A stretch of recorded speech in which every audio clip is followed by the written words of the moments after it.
የደህንነት መስሪያ ቤቱ በፍንዳታ ተናጠ።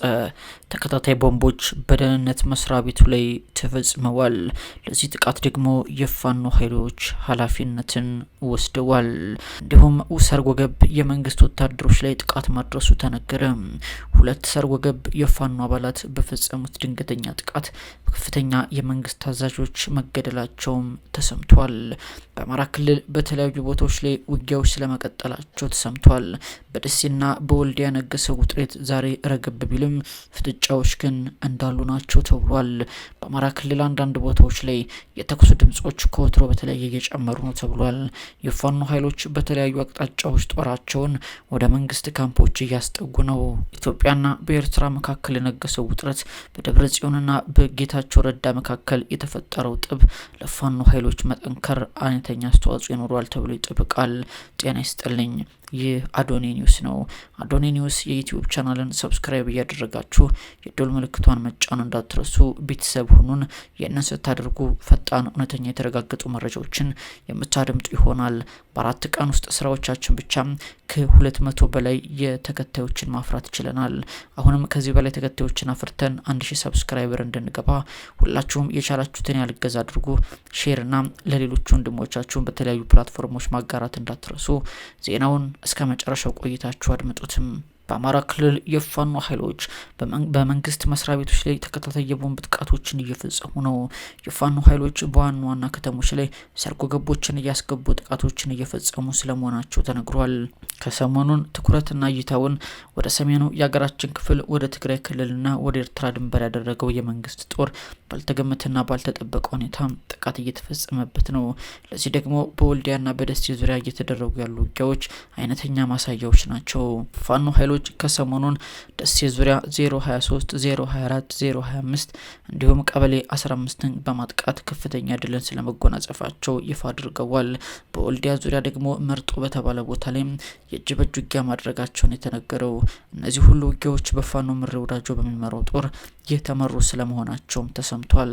በባህር ዳር ደግሞ ተደጋጋሚ የቦምብና የሰርጎ ገብ ጥቃቶች እየተፈጸሙ ነው። በተለይም በአድማ ብተና ዋና ማዘዣ ካምፕ ላይ ከ2 ቀን በፊት የተፈጸመው ጥቃት ለዚህ አይነተኛ ማሳያ ነው። ዛሬ ደግሞ በደህንነት ተቋማት ላይ የቦምብ ጥቃት ተፈጽሟል። የአማራ ፋኖ በጎጃም ለዚህ ጥቃት ኃላፊነቱን ወስዷል። የአማራ ፋኖ በጎጃም አንደኛ ክፍለ ጦር የልዩ ኦፕሬሽን ቡድን ዛሬም በባህር ዳር ከተማ ኖክ አደባባይ አካባቢ ከእሸት አካዳሚ ጎን በሚገኘው ያረጋ ከበደና የአብይ አህመድ የደህንነት ስምሪት መስጫ ተቋም ላይ የቦምብ ጥቃት ማድረሳቸውን የተሰማው። በጥቃቱም ከፍተኛ የሆነ ሰብአዊና ቁሳዊ ጉዳት ሳይደርስ እንዳልቀረ የተነገረ ቢሆንም ምን ያክል የጉዳት መጠን እንደደረሰ ግን እስካሁን የተባለ ነገር የለም።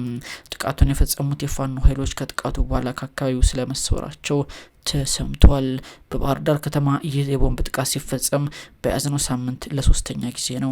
አሁንም በተለያዩ ቦታዎች ላይ የፋኖ ኃይሎች አድፍጠው ጥቃቶችን መፈጸማቸውን ቀጥለዋል። በተመሳሳይ ዛሬ ማለዳ ከሌሊቱ 10 ሰዓት እስከ 12 ሰዓት ከባድ ውጊያ ሲደረግ መሰማቱን የተነገረው የ8ኛ በላይ ዘለቀ ክፍለ ጦር ሶማ ብርጌድ አባላት ለዚህ ጥቃት አይነተኛ ኃላፊነት ወስደዋል።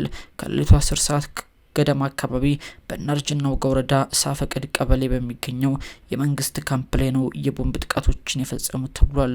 በዚህም ከፍተኛ የተኩስ ልውውጥ ተከፍቶ የፋኖ ኃይሎች አንድ ምሽግ ስለመስበራቸው የገለጹ ሲሆን 12 የሚሊሻና የአድማ ብተና አባላትን ገድለናል፣ ከ4 በላይ የጦር መሳሪያ ማርከናል፣ ቁጥራቸው በውል ያልታወቁትን ደግሞ አቁስለናል ሲሉ ነው በሰጡት መግለጫ የገለጹትም። የተኩስ ልውውጡ የተፈጸመውን የቦምብ ጥቃት ተከትሎ የተፈጸመ ሲሆን ከሌሊቱ 10 ሰዓት እስከ ጠዋቱ 12 ሰዓት ድረስ ለ2 ተከታታይ ያክል ሲደረግ እንደነበርም ለማወቅ ተችሏል። በተመሳሳይ የፋኖ ኃይሎች ሰርገው ባስገቧቸው ደህንነቶችና አባሎቻቸው አማካኝነት ጥቃት መፈጸማቸውንም ቀጥለዋል። በተለይም ከመንግስት ጋር ወግነው ህዝብን እያጠቁ ነው ብለው ባሰቧቸው አመራሮችና የመንግስት አባላት ላይ ጥቃቶችን በሰርጎ ገብ እያስፈጸሙ ይገኛሉ። ለዚህም ዛሬ የተፈጸመው ጥቃት ማሳያ ነው ተብሏል። በተለይም በጎጃም አካባቢ የሸፈራው ገርባው ብርጌድ የፋኖ አባላት ናቸው ሸበል በረንታ ላይ ይህንን ተግባር የፈጸሙት ተብሏል። በፈጸሙት የማጥቃት እርምጃም እውነቱ ባየ የተባለ ሲሳይ የተባለና ዋልልኝ የተባሉ የመንግስት ባለስልጣናትን ስለመግደላቸውን የተነገረው።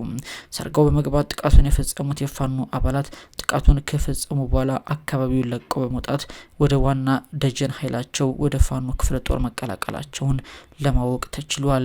በአማራ ክልል አንዴ ሞቅ አንዴ ቀዝቀዝ እያለ የሚቀጥለው ውጊያ ከሰሞኑን ግን ልዩ ትኩረትን ስቧል። በኢትዮጵያ መንግስትና በኤርትራ መካከል በጌታቸው ረዳና በደብረ ጽዮን መካከል የነገሰውን ውጥረትና ወታደራዊ ዝግጅት ተከትሎ በአማራ ክልል የፋኖ ኃይሎች በልዩ ልዩ ቦታዎች ላይ ማጥቃቶችን እየሰነዘሩ ነው። ለዛሬ አበቃን። በሌላ መረጃ እንመለሳለን። እስከዚያው ድረስ በደህና ቆዩ።